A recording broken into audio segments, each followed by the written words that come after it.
Hello everybody, hope you're doing good today, or doing well, could be both. I am doing another one of these driving videos for this post, and this one I think I should explain.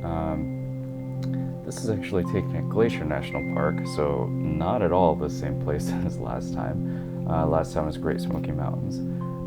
This time I had kept going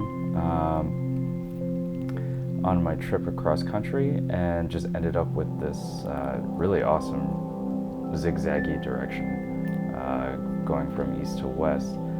And I did pop by Glacier National Park on the suggestion of a couple friends of mine, and I got very lucky, and my friend's family offered to host me while I visited. And man, Glacier is really something else, I gotta say. Definitely go visit because the glaciers are melting, which kind of sucks. But anyway, that's a digression. I actually got there like, man, when was it? Early June, mid-June, I think. Oh no, it was late June. And something that was special about when I visited was that the main road that cuts across the park going to the Sun Road, it actually was not open by the time I arrived. The rangers had told me that it had been cleared of snow and was technically ready to drive on, but the park had not officially opened it yet and therefore had been restricting access. So it was pretty cool. You could actually see later on, at least at least when I was there, I saw some people just walking across and bikers just going across, which I'm sure was actually really amazing bike ride, because one, it's going to the Sun Road, which is already very beautiful, and two, there's no cars on there. So the rangers had actually said if I really wanted to, I could hike all the way across going to the Sun Road to go check out the western side of the park, the east. However, I decided not to do that because I think it's like 26 miles or 50 miles. I can't honestly remember. I do know that it takes about an hour to take that road from one side of the park to the other, and parts of it are like 25 miles per hour and parts of it are like 45 miles per hour.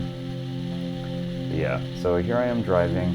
This is from the east side of the park. I started in the Eastern Visitor Center.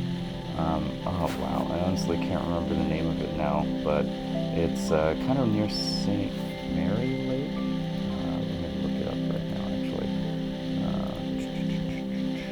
Oh yeah, so this week, or I guess this video post, I kind of want to do something different, and I'm actually looking at the preview in Premiere Pro right now, and kind of giving like a running commentary on it.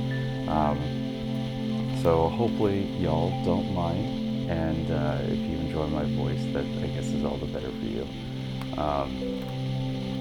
Let's see, Glacier National Park.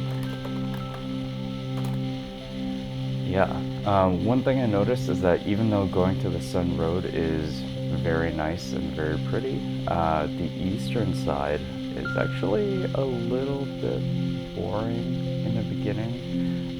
There's quite a large section where you know there's this like gorgeous lake that's right next to you, just like the other side of the trees, but you can't actually see them because the trees are so tall.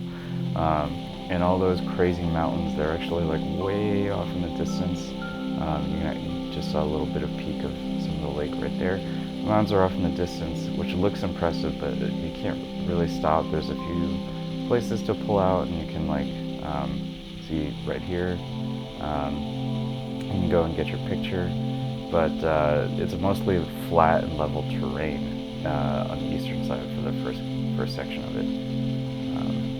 Anyway.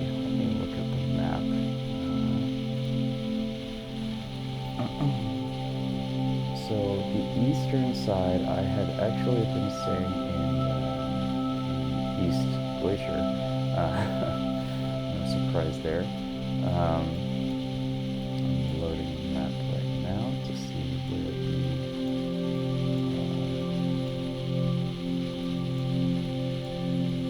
I actually started from.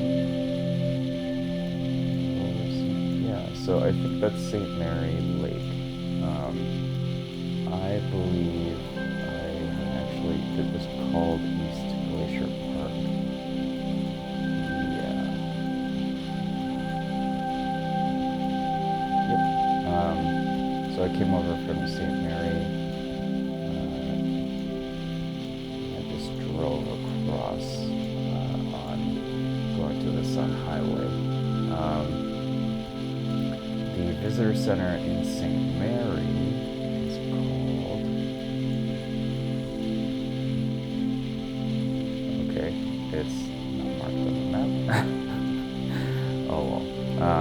But yeah, so going east to west, going to the Sun Highway. Not a lot of traffic on this drive, just because like people knew that the highway wasn't officially open yet. Yeah, so it was pretty empty.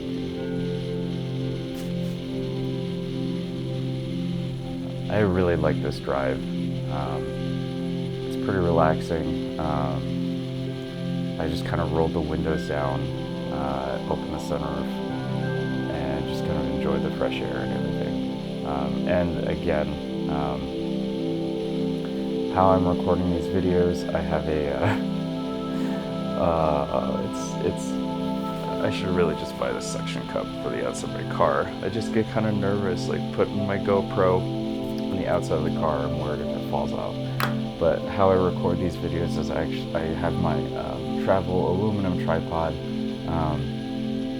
and I extend some of the legs and I fold them out. It's actually pretty uncomfortable. One of the legs is pretty much right behind my lower back and hip, and another is like into the passenger headrest, and another into like the rear footwell or something like that. And I use that and extend the pole out, put the GoPro on top, and lower the sunroof, and the GoPro's just like sitting outside, doing its thing. Here a little bit askew. I thought I had it centered, but very obviously it is not. And then I just hit record. The main, I guess, complication is that my batteries don't last particularly long, so I have to keep a USB cable plugged in at all times. And I don't have a USB cable long enough.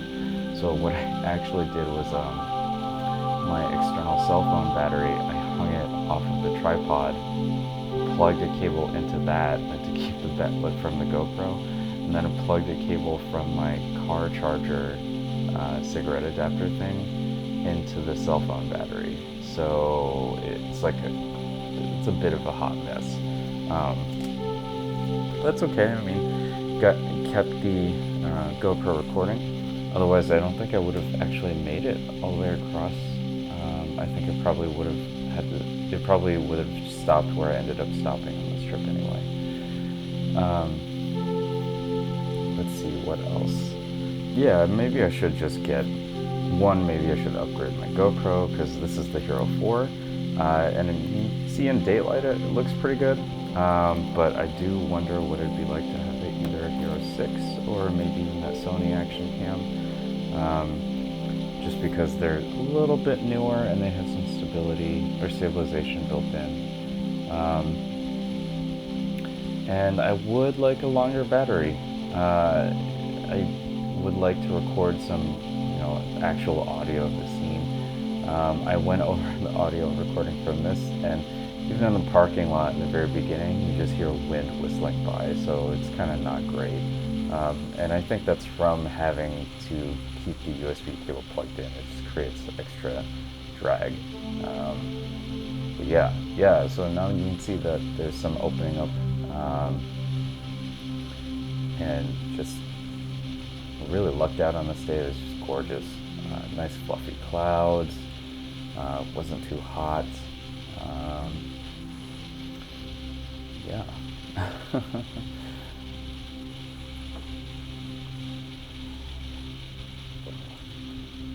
Sitting here with my coffee, just watching this video again. Yeah, this was my first attempt at making a video at Glacier National Park. I honestly don't have much use for my GoPro though, and part of the reason why I haven't upgraded it is I don't really have a whole lot of use for it. I mostly use it for things like this, like mounting in my car, or things that need like a first-person point of view or a super wide angle. So I've been trying to use it more. I think it's particularly excellent at things like this. I think right now I'm driving by Lower St. Mary Lake. Let me check on the map. Oh, no, it's actually still St. Mary Lake. But yeah, the amazing teal water, the glacial runoff water. The color really is like that. In terms of post-processing, I pretty much don't do anything to my videos.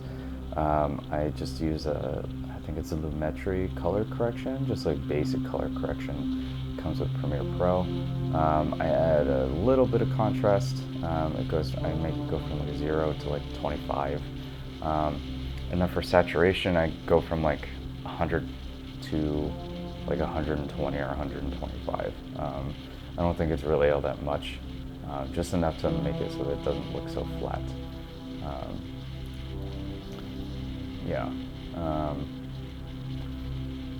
Maybe could dial back the blues and a little bit of the reds based off of that car. But overall, I think it still seems pretty true to life. Man, I really actually want to go back to Glacier. Oh well. I'll make a trip soon, I hope.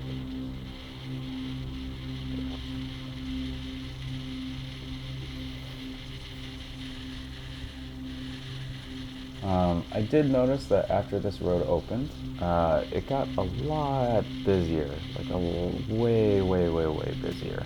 And then the shuttles were running all the time, and people were finally going out on hikes and stuff, so it was actually quite nice to be able to just like kind of enjoy the park and enjoy this road, or at least part of it, without all the people and the traffic. That's one of the special tour cars or tour buses. Those things looked really cool.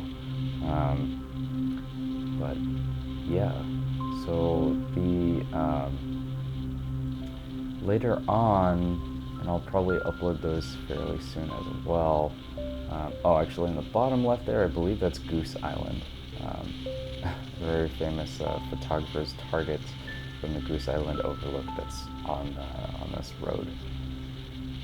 Anyway, so later on,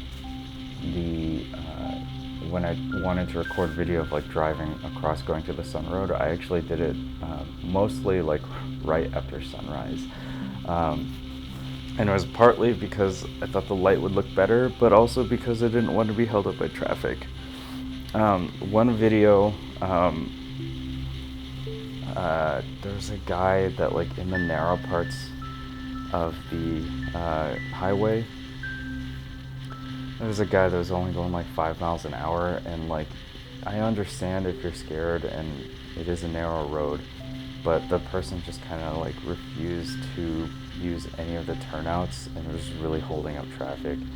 And like I said, it's like a 50-mile road, I think, so like if you're going 5 miles an hour across that, it gets pretty brutal.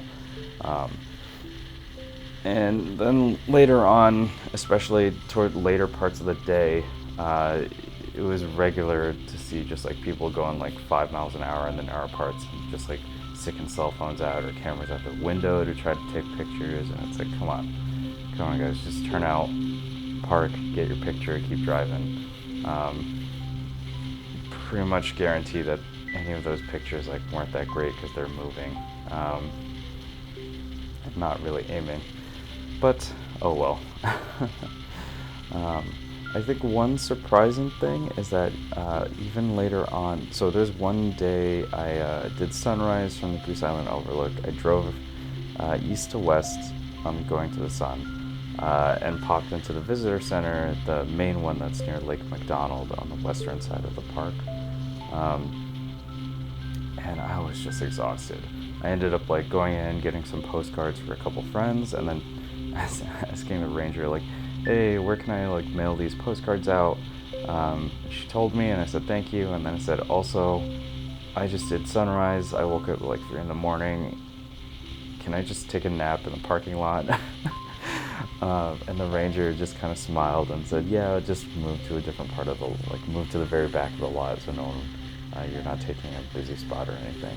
And I was totally cool with that. I took a nap for like an hour. It was amazing. Coffee did not work that day, so I really needed some sleep. Um, yeah, so I think the amazing thing, or the really weird thing, was that after I woke up, it was maybe like 8 a.m. Um, and there was this huge queue, or huge line, like getting into the park, because I had left, I think, to go get some like real breakfast.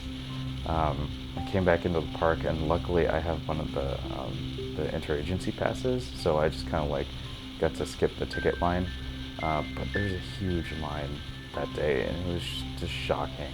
Like, just like I remember looking at this line and like just saying like, wow, like 2 or 3 days ago there's like nobody here, and now there's like this half an hour long line to get into the park. But yeah, I mean, I do encourage people to visit. It is a really cool place.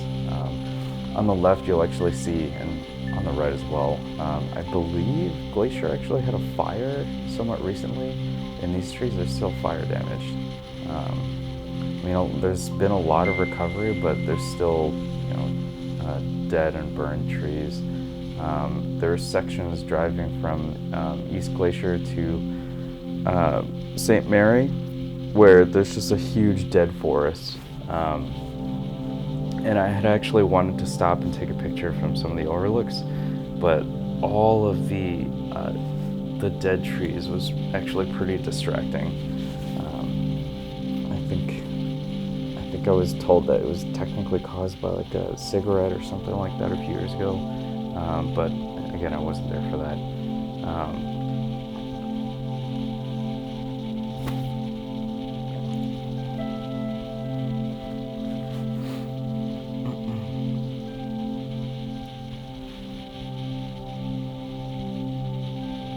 Getting lost in watching the video still. There were a lot of hikes in Glacier that I really loved. I didn't get to do Grinnell Glacier because it was too snowed in. It's considered dangerous. I didn't have any hiking poles then. I had my older backpack, which is the one that actually caused me some scarring. So yeah, no hiking poles. I had my hiking boots, but no snow trekkers or anything, or ice trekkers. All right, so here is. What part of the park is this?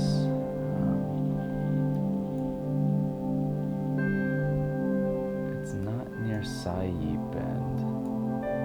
Oh, Rising Sun. I believe this is the Rising Sun area.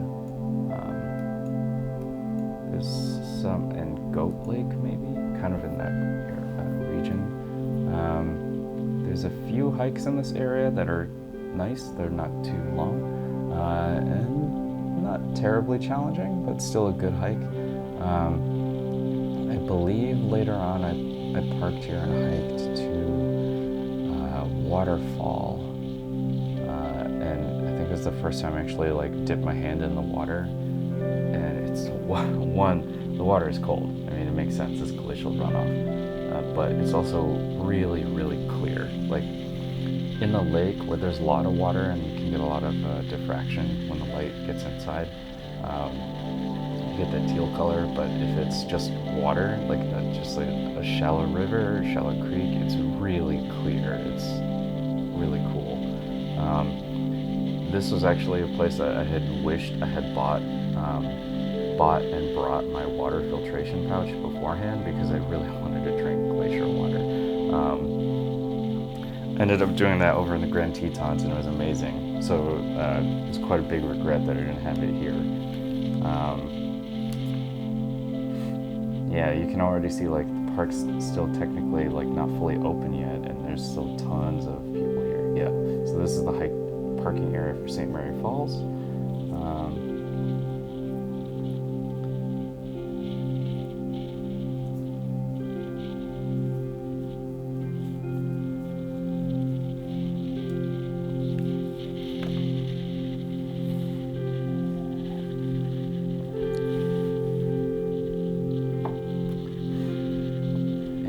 around here that we start getting warnings about things that are closed.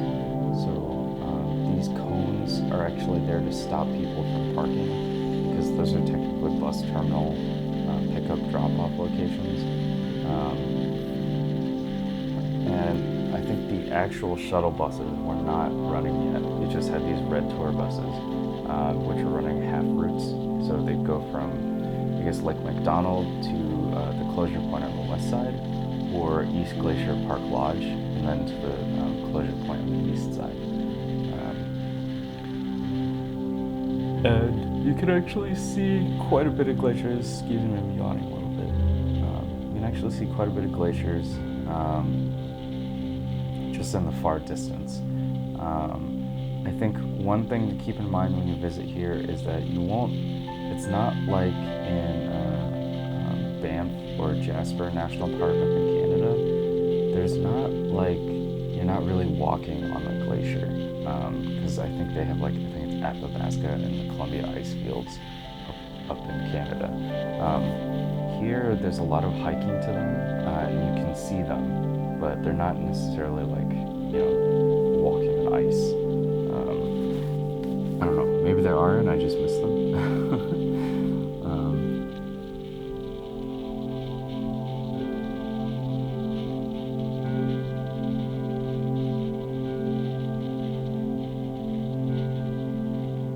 Starting to hit the point where there's no more driving road.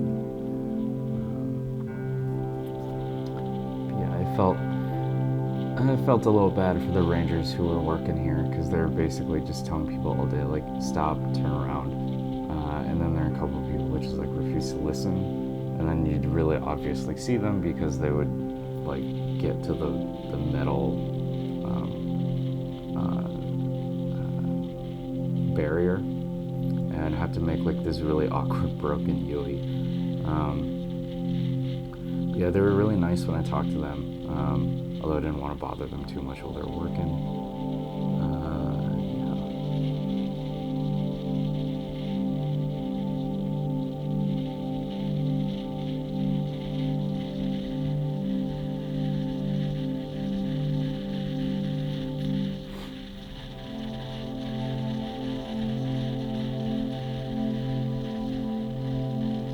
I do really highly suggest visiting Glacier.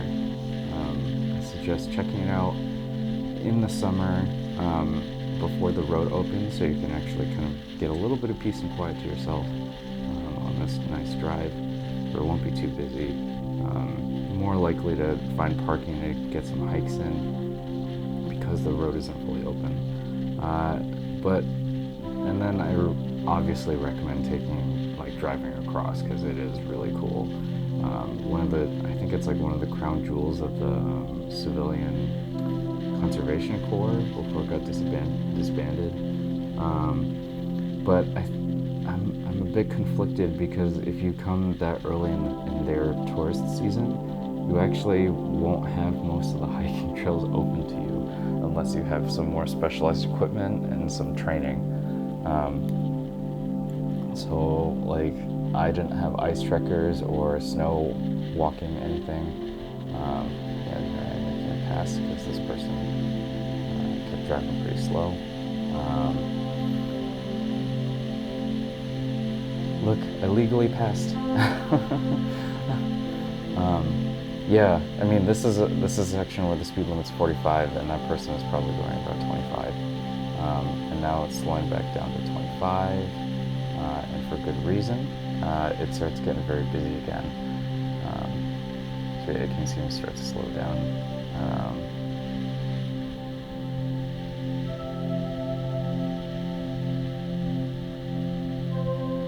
Yeah, so it starts getting really busy again. And I think most of these people are parked here because they had to stop. This is an observation point for a far off glacier, but you can see right there that 25 in this area is something you should stick to, because there are a lot of people who just walk in the road and they're not really paying attention or caring that there's cars around. But yeah, you can see the rangers telling me to turn around now. And this is actually kind of where I stopped doing the recording, because I spent a couple minutes trying to actually find a parking spot to look at the overlook. But yeah, now that I think about it, I actually had like a super weird interaction with another photographer who was like very snobby about her Sony camera. I offered to take a picture of her and her family, and because it's a Sony, she didn't have a native lens for it. So I offered to take a picture. I had only been using my cell phone, not my real camera, and she was like, "This lens is manual focus, and I don't know if you'll be able to figure it out." And I was like, "All right, cool. Have a nice day." But yeah. Anyway, that was the first drive through Glacier. I think I will upload the other ones fairly soon. But again, these are 4K, so it does take a while for my kind of pokey older computer to do it. Anyway, I hope y'all are doing well. Let me know if you like this video, if you don't like it, any changes I can make, and you know, that whole YouTube thing. It's like, if you like this video, please like it. If you want to comment, go ahead, and if you want to subscribe, you know, subscribe. If you have any questions at all, just send me something. You know, I want to help people out with like either traveling or learning to take pictures, and you know, I like hearing from y'all. Anyway, hope you have a nice day. I'll talk to you later. Bye.